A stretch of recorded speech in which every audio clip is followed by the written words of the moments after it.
Ce qu'on voit là dans le discours national en particulier, c'est qu'on veut développer une politique dite de l'offre. Et donc on dit, pour développer une politique de l'offre, il faut notamment réduire ce qu'on appelle les charges sociales, ce qu'on appelle en principe les cotisations, mais là qui deviennent les charges sociales.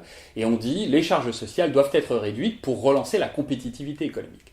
Bon, d'abord, premier point, personne ne sait ce qu'est la compétitivité économique. Ça fait très sérieux comme ça de dire compétitivité, mais en fait les gens qui parlent de compétitivité sont généralement incapables de le définir.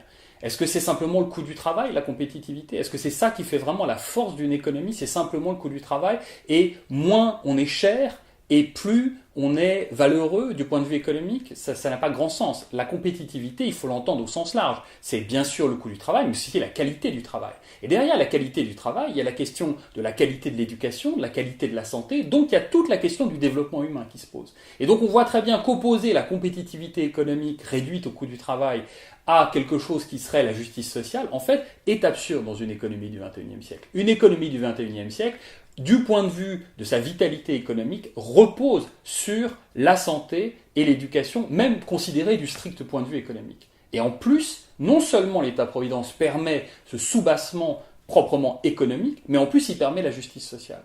Donc on a tout à perdre à défaire l'État-providence. On a à perdre à la fois l'efficacité économique, si c'est le seul critère que l'on retient, mais en plus ce qu'on va perdre, c'est la justice sociale.